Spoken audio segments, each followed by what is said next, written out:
ओम ध्याये सदा सवित्रमंडल मध्यवर्ती नारायणा सरसिजासन सन्नविष्ट केयूरवांग मकर कुंडल वांग किरीटी हारे हिरण्यमपुर धत शंख चक्र ऐ सूर्य सहस्त्रांशो तेजो राशि जगतपते अनुकंपय मां भक्ता गणार्गम दिवाकर भास्कराय नमः दिवाकराय नमः सूर्याय नमः। नमस्कार, मैं हूं आचार्य डॉक्टर विक्रमादित्य और आचार्य वाणी चैनल पर आपका स्वागत करते हैं। और ये चैनल आपके साथ लगातार जुड़ा रहता है। आज हम जुड़े हैं आपके साथ सूर्य के परिवर्तन को लेकर, जो मिथुन राशि वालों के लिए होने जा रहा है। और मिथुन राशि में ही सूर्य आ रहे हैं, तो आपके लिए तो बहुत महत्वपूर्ण चीज़ें लेके आ रहे हैं। जैसे सूर्य का परिवर्तन होता है ना, रात्रि के बाद नया सूर्य उदय होता है तो नई उम्मीद उत्पन्न करने का योग बनाता है, तो सूर्य वही करने वाले हैं। सूर्य देवता है, प्रत्यक्ष देवता है। सनातन पद्धति में उनको प्रत्यक्ष देवता कहा गया है। बाकी समस्त देवताओं की आराधना करने के लिए जीवन लगाना पड़ता है, वर्षों लगाने पड़ते हैं, जन्म लगाने पड़ते हैं, तब जाकर वो प्रसन्न होते हैं और आपको दर्शन देते हैं। लेकिन सूर्य जो है हमारे यहाँ, सूर्य और चंद्र जो है प्रत्यक्ष देवता की संगत में आते हैं, जो नित्यप्रति अपने नियम अनुसार आपको दर्शन देने के लिए उपस्थित ही होते हैं। साक्षात नारायण है। और आपकी राशि के अनुसार से तो इस वक्त सूर्य का जो परिवर्तन हो रहा है, जो 15 जून से आरंभ होगा और करीब करीब 31 दिन तक, 16 जुलाई तक ये रहेगा आपके लग्न में ही, आपकी राशि में ही। तो ऐसे में तो ये बहुत महत्वपूर्ण दिखाई देता है हमको। कुछ नया उदय, नया आरंभ करने की नई शक्ति को देने वाला रहेगा, रुके हुए कार्य को पूर्ण करने वाला रहेगा, नई उम्मीद लेकर आता दिखाई दे रहा है। इस सूर्य का परिवर्तन तो आपके लिए बड़ा आनंद का समय रहेगा, पर थोड़ा सा ध्यान रखने की आवश्यकता है। देखिए, सूर्य जो है ना, वो विशेष तौर पर प्रत्यक्ष देवता हैं, नियम से चलने वाले हैं, और जो नियम से नहीं चलते हैं उनको फिर वो जला भी देते हैं। जैसे विशेष तौर पर जो अहंकार, हमारे संसार में अहंकारी लोग हुए, कहा जाता है जटायु और संपाति उड़ते हुए चल पड़े थे भगवान सूर्य का के साथ में घन चढ़ने के लिए, और आगे चलते चलते जा रहे थे। सूर्य ने उनको समझाने का प्रयास भी किया, मत आओ जल जाओगे, तो फिर जल भी जाते हैं। तो नियम के विरुद्ध जो जाएंगे, इसका ध्यान रखिएगा, सूर्य उनको छोड़ने वाले नहीं हैं। तो आप नियम से चलते हुए कार्य करने का प्रयास कीजिए। सूर्य आपके लिए भाग्य जगाने के लिए आते दिखाई दे रहे हैं। बड़ा महत्वपूर्ण रहेगा समय आपके लिए। सूर्य का पदार्पण जो हो रहा है 15 जून को रात्रि में करीब 12:37 पर सूर्य वहाँ पहुँच रहे हैं। और ये 12:37 पर सूर्य के पहुँचते ही आपके जीवन में महत्वपूर्ण उदय करने का कुछ ना कुछ रास्ता बनाने का सूर्य रास्ता देते दिखाई दे रहे हैं। सूर्य के साथ साथ आपकी राशि के स्वामी बुध भी उससे 1 घंटा पहले ही यहाँ 11:37 के आसपास, 36 मिनट के आसपास वहाँ पदार्पण कर जाएंगे। यानी सूर्य के स्वागत में पहले से ही अपने घर को सजाकर तैयार करते हुए दिखाई दे रहे हैं बुध वहाँ पर। और उससे 2 दिन पहले शुक्र भी वहाँ पदार्पण कर चुके हैं, यानी 12वें भाव के स्वामी भी वहाँ पदार्पण कर चुके हैं। तो त्रिग्रही योग बनकर तैयार हो गया है। लेकिन एक बात समझें, 3 तिगाड़ा काम बिगाड़ा, ये पुरानी कहावत है। और ये तीनों प्रवृत्ति जो है सूर्य की, जो सूर्य, शुक्र की, बुध की, अलग अलग ही दिखाई देती हैं। सूर्य प्रताप के मालिक है, राजा है, राजस्वी स्वभाव के रखते हैं। वही शुक्र जो हैं वो विशेषतौर पर निशाचरी बुद्धि के स्वामी रहते हैं। उनको चीज़ें सीधी समझ में नहीं आती, उनको नेगेटिव समझ में आती है कि ऐसे ये न किन प्रकार ने शक्ति चाहिए, सबको शक्ति चाहिए, शक्ति परोपकार नाम की चीज़ नहीं आती है वहाँ पर। और उनको सिर्फ एक ही चीज़, शक्ति किसी प्रकार ही प्राप्त करें, ये न किन प्रकार सीधा चाहे उल्टा जैसा भी हो उसके प्राप्त करने का प्रयास करें। बुद्ध वहाँ पर जो है यौवन के मालिक है, युवा है, उनको आनंद ही चाहिए। उस आनंद की प्राप्ति के लिए वो कुछ भी कर सकते हैं। तो यहाँ शुक्र बुद्ध की युति जो है वो विशेष तौर पर कहीं ना कहीं सांसारिक वैभव में आपको फंसा सकती है। प्रकाश को कहीं ना कहीं प्राप्त करने के लिए युक्ति युक्त तरीके से कार्य करने की आवश्यकता है। लेकिन ये त्रिग्रही योग आपके विचारों को अलग अलग भाग फंसा सकता है। चाहते सब सफलता है, लेकिन इस दिशा में आपको चाहिए परोपकार की दिशा। ये सूर्य गवर्न कर रहे हैं, परोपकार और सेवा, इसी से आपके भाग्य जागने के रास्ते बनते दिखाई दे रहे हैं। तो आपको ध्यान रखना चाहिए, परोपकार के मार्ग को छोड़ना नहीं चाहिए, अननेसेसरी के मार्ग में नहीं फंसना चाहिए। जितना सेवा परोपकार करने, परोपकार और सेवा से ही आपके भाग्य जागने के योग बनते दिखाई दे रहे हैं। देखिए, 1 वर्ष में 1 बार आते हैं सूर्य यहाँ पर आपकी राशि के अनुसार से, और इस बार बुध के साथ आए, और बुध भी अस्त चल रहे हैं। लेकिन बुध के उदय होते ही चीज़ों को बहुत बढ़िया चीज़ से आप ऑर्गेनाइज, जो फैली हुई चीज़ें दिखाई दे रही है, आपको लग रहा है अरे मैं संभाल नहीं सकता हूँ, चिंता ना करें। 25 जून को बुध भी उदय हो जाएंगे। और देखिएगा चीज़ों को कितने बढ़िया तरीके से ऑर्गेनाइज करने की कैपेसिटी, आप बस सरलता अपने अंदर रखिएगा, गुस्सा मत लाने दीजिएगा। कई बार चीज़ें फ्रस्ट्रेशन होती हैं। जब क्या होगा, विचार ऐसे हैं, शुक्र अलग बुद्धि प्रवाद करा है, बुध अलग प्रवृत्ति कर रहे हैं, सूर्य अलग प्रवृत्ति करेंगे, तो इधर जाऊँ इधर जाऊँ इधर जाऊँ, और दुस्वाभाविक आपकी राशि है, जो राशि है, जो मिथुन राशि है, वो दुस्वाभाविक है। स्थिरता बहुत देर में प्राप्त हो, थाली की बैंगन की तरह, आज ये सोच रहे हैं, कल वो सोच रहे हैं, कल वहाँ कर लूँ, ऐसा कर लूँ। स्थिर भाव चाहिए, परोपकार वाला भाव चाहिए, पर इस दिशा में अच्छे निर्देशन के साथ। बृहस्पति आपके लिए थोड़े कमज़ोर चल रहे हैं इस वक्त, तो ऐसे में सही गुरु निर्देशन, सही कंसल्टेंट्स, सही एडवाइस देते हुए कार्य कर लेंगे तो ये चमत्कार उपस्थित करने के योग बना सकते हैं। लेकिन जैसा हमने कहा, त्रिग्रही योग है, इसको शांत करने के लिए आपको लगातार प्रयास करना पड़ेगा। भगवान की पूजा नित्यपति करने का प्रयास करें, सूर्य को नित्यपति जल देने का प्रयास करें, और ग्रहों को समझें, दिशा इत्यादि चल रही हैं, उनको समझते हुए कार्य करने का आप प्रयास करेंगे तो बहुत अच्छा रहेगा। देखिए, ऐसे में एक स्थिति और भी बन रही है, वो बताना, अवगत कराना हमको बहुत ज़रूरी है, क्योंकि प्रकृति में घटनाएं बहुत सारी एक साथ घटती हैं। ऐसे में जो हमारी भारतीय पंचांग के अनुसार से आषाढ़ का महीना आरंभ होगा जून के अंतिम भाग में, उसकी प्रतिपदा भी क्षय है और चतुर्दशी भी क्षय है, यानी एक पक्ष के अंदर, कृष्ण पक्ष के अंदर ही आषाढ़ के महीने में 2 तिथियां क्षय हो रही हैं, और ये प्रलयंकारी हैं, युद्धकारी हैं। ये प्राकृतिक घटना जो विस्फोटककारी दिखाई देती हैं, प्राकृतिक आपदाओं को उपस्थित करती घटनाएं दिखा रही हैं। और इस वक्त परिवर्तन का समय बड़ा महत्वपूर्ण है। देश में अभी जो स्थिति आई है, बहुत सारे लोग जो परेशान हैं, वो कुछ ना कुछ विप्लव करने को तैयार बैठे हैं। ऐसे में उधम मचना निश्चित दिखाई देता है, चाहे प्राकृतिक हो चाहे अप्राकृतिक हो, विश्व में ही स्थिति है। तो आप अपने मन को शांत रखिएगा। मिथुन राशि वालों को ध्यान रखना है कि सूर्य लग्न में आकर थोड़ा एग्रेसिव बनाते हैं, तो नित्यपति सूर्य को ध्यान करें, उनको जल दें। क्या करना है जल देते हुए? परोपकार उदय करते हुए एक तांबे के लोटे में थोड़ा सा आप एक बिल पत्र डाल दीजिए, आपकी राशि से संबंध रखता है, बिल पत्र डाल दीजिए, थोड़ा सा एक पीला पुष्प डाल दीजिए, कनेर का पुष्प, और भगवान सूर्य को जल दीजिए। नित्यपति हाथ में जल लोटा लेकर थोड़ा सा सिर से ऊपर उठाकर उनको ध्यान करते हुए, आंखों से देखते हुए भगवान सूर्य को, और उनको अर्घ दें। नित्यपति अहे सूर्य सहस्त्रांशो तेजो राशि जगतपते अनुकंपय मां भक्ता गणनम दिवाकरम भास्कराय नमः या दिवाकराय नमः, सूर्याय नमः। गायत्री मंत्र मन से मानसिक तौर पर जब करते हुए देख करने का प्रयास कीजिए। सूर्य बहुत महत्वपूर्ण है। 31 दिन आपके लिए महत्वपूर्ण रहेंगे। सही दिशा, परोपकार, सेवा वाले भाव में रहे तो बारे न्यारे करने की स्थिति आप प्राप्त कर सकते हो। देखिएगा, बहुत बढ़िया आपके लिए रहेगा समय, और ध्यान रखना बहुत ज़रूरी है आपके लिए। और संबंध बनाने का प्रयास करें, गुस्से में आके संबंध तोड़िएगा मत, क्योंकि सूर्य वहाँ एग्रेसिवनेस देते हैं, और शुक्र बुद्धि की युति जो है वो पेट भरने नहीं देती। ऐसे में आकांक्षाएं, आनंद की आकांक्षाएं आपको बहुत ज़्यादा इधर उधर भटकाएगी, तो ध्यान रखें, सदमार्ग पर चलने का प्रयास करें, वो आपके लिए बहुत ज़रूरी है। सदमार्ग प्राप्त कराने दिखाई दे रहे हैं। बाकी ग्रहों की स्थिति भी यदि आपके लिए समझ लें तो शनि महाराज बैलेंस होकर बैठे हैं, कर्म फलदाता है, भाग्य में उपस्थित हैं। सही कर्म से ही फल देंगे तो सही स्थिति से रहिएगा, गलत करोगे तो फंसा देंगे। तो इस बात का ध्यान रखें। बृहस्पति वहाँ जुर्माने वाले में भाव में बैठकर वो भी आपके लिए थोड़ा विचित्र प्रकार की स्थिति बना रहे हैं, तो सही मार्ग, परोपकार, सेवा का मार्ग पकड़ लीजिएगा, उसी से मेवा मिल जाएगा। ध्यान रखते हुए कार्य करें, बहुत अच्छा है। तो इस प्रकार से सूर्य का परिवर्तन आपके लिए बड़ा महत्वपूर्ण रहने वाला है, ये आपने समझा।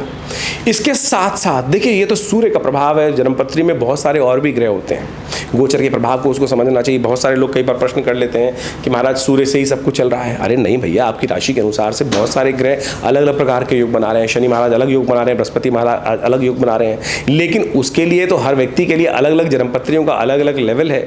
हर व्यक्ति की जन्मपत्रियों में विशेष प्रकार के योग बनते हैं, दशाएं चलती हैं, अंतरदशाएं चलती हैं, उन सबको भी गहन चिंतन करने की आवश्यकता है। लेकिन हम यहाँ अपने इस चैनल के माध्यम से आपके समक्ष गोचर में जो ग्रह परिवर्तन हो रहे हैं, गोचर यानी प्रेजेंट सिचुएशन में जो ग्रहों का परिवर्तन का योग बन रहा है, उसके प्रभाव को समझते हुए हर ग्रह के अनुसार से, समय के अनुसार से आपको बताने का प्रयास करते हैं। वो भी एक बहुत बड़ा भाग है ज्योतिष का, लेकिन उसके साथ साथ आप डिपेंड करता है कि व्यक्ति कितने लेवल पर है। आप समझें कि एक व्यक्ति के परिवर्तन का योग तो बना, ओवरऑल सिनेरियो प्रकृति के अनुसार से वैसे ही बनेंगे। जैसे आप समझ सकते हैं कि एक आंधी आ रही है या सूर्य निकला, सपोज ऐसे मान लीजिए सूर्य निकला है, नित्यपति सूर्य निकलते हैं। अब जो हेल्दी आदमी है तो सूर्य को देख के आनंदित होगा, लेकिन थोड़ा सा वीक आदमी है उसको सूर्य की ताप बहुत तेज लगेगा। अब किसी ने कुछ और समस्या है तो एक कहीं बारिश पड़ रही है तो उसके लिए वृत्ति कारक है, कहीं किसी ने कुछ घर में ऐसा सामान रखा हुआ है, वृष्टि भिगो देगी। यानी प्रकृति में घटने वाली जो घटनाएं हैं उसका हर व्यक्ति पर अलग अलग अलग प्रकार का प्रभाव पड़ता है। वो डिपेंड करता है कि वो किस लेवल पर है, 5वें पायदान पे है, 8वें पायदान पे, 100वें पायदान पे, 1,00,000वें पायदान पे है, या पृथ्वी के 10 गज नीचे बैठा हुआ है, या कहाँ बैठा हुआ है। हर व्यक्ति पर अपने किस्म का अलग प्रभाव होगा, लेकिन प्रकृति की घटना तो एक ही घट रही है। तो उस घटना का प्रभाव किस प्रकार से किसके लिए बन रहा है वो हमको देखने की आवश्यकता। ओवरऑल सिनेरियो जो है किस प्रकार का बन रहा है वो हमने 12 भागों में विभाजित कर गोचर के दृष्टिकोण से आपके समक्ष रखने का प्रयास करते हैं। ये गोचर भी बहुत प्रभावी होती है, जैसे 7.5 चल रही है, किसी कुछ चल रहा है, तो ऐसे समय में बहुत सारी चीज़ें ध्यान करते हुए समझने की आवश्यकता होती है। वह ज्ञान चिंतन करने के लिए तो ज्योतिष की जन्मपत्रियों का विभाग है, वो इतना वृहद है जन्मपत्री का कि उसके अंदर पूरा समुद्र शास्त्र भी आता है, पूरा प्रकृति भी आती है। आपके हाथ के जो हस्तरेखा विज्ञान है, मौख रेखा विज्ञान है, मस्तक रेखा विज्ञान है, गले की रेखा विज्ञान है, वो सब भी ज्योतिष के अंतर्गत ही आते हैं। और ज्योतिष की विवेचना करते हुए, जन्मपत्री की विवेचना करते हुए इन सब चीज़ों को भी देखना परम आवश्यक होता है। और इसके द्वारा यदि सब इसका लाभ लेने का हम प्रयास करते हैं, कई बार बड़ी विचित्र घटनाएं जीवन में घटती देखी हैं और ज्योतिष का चमत्कार देखा है, तो बिल्कुल ज्योतिष एक प्रत्यक्ष विज्ञान है। इसका पूर्ण लाभ लेने के लिए तो सबसे अच्छा ये है कि इंडिविजुअल कंसल्टेशन देखकर व्यवस्था बनाने का प्रयास किया जाए, तो उससे बहुत कुछ समय समय पर जीवन में परिवर्तन का जो प्रभाव होता है उसको हम पूर्वाभास प्राप्त कर सकते हैं और जीवन की बहुत सारे सुख को आनंदमय जीवन में जी सकते हैं और परेशानी आने से पहले अपनी सुरक्षा कवच को तैयार कर सकते हैं। यही ज्योतिष का देशकाल परिस्थिति के अनुसार से लाभ शास्त्र में वर्णित किया गया है।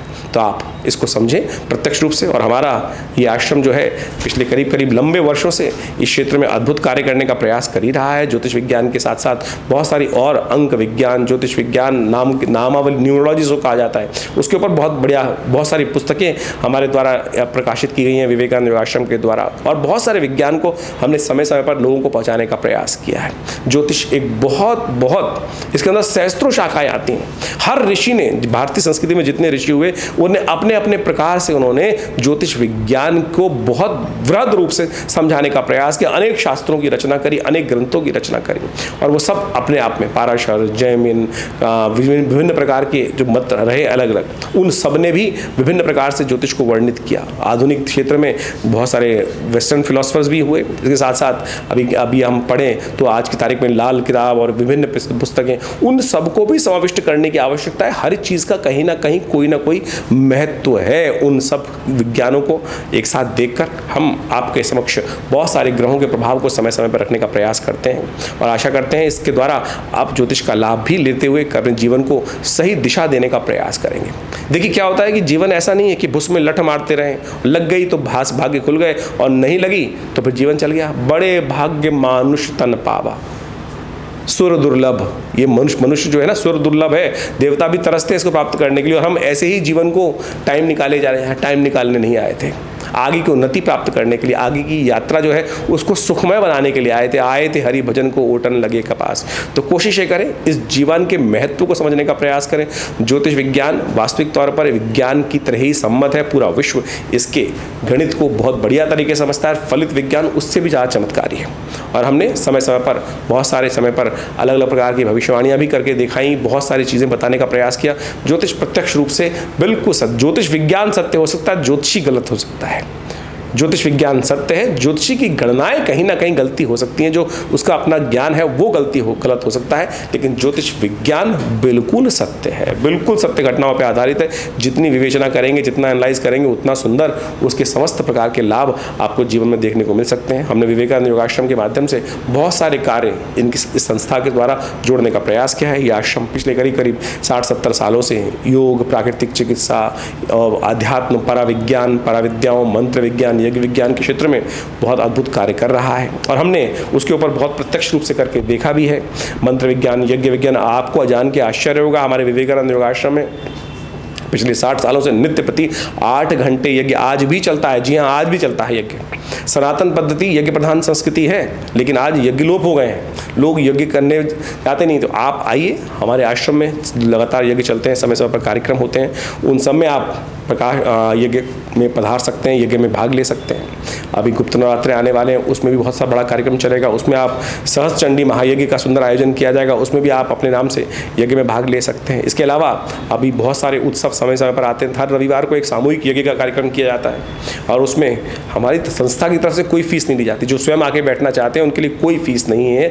और बहुत सारे लोग कहते हैं कि पैसा कमाने के लिए, अरे नहीं, आश्रम की तरफ से सुंदर व्यवस्था है। आप आइए, सामग्री भी, घी भी, समस्त व्यवस्था है आश्रम की तरफ से। भंडारा भी आश्रम की तरफ से व्यवस्था चलती है। हर रविवार को आप उस समस्त कार्यक्रम में, तो विशेष तौर पर सुबह 8 बजे से लेकर जो 10:30 बजे तक कार्यक्रम चलता है, उसमें सम्मिलित हो सकते हैं। स्वाध्याय कराया जाता है, धर्म के बारे में ज्ञान दिया जाता है, यज्ञ कराए जाते हैं, माँ भगवती का सुंदर दर्शन।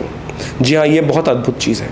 हमारे आश्रम पे माँ भगवती का सुंदर शिव विग्रह, जो 1947 में, से पहले मुल्तान में उनका बहुत बड़ा मंदिर था, 500 साल पुरानी दिव्य प्रतिमा भगवती की है, जो आश्रम में प्रतिष्ठित है।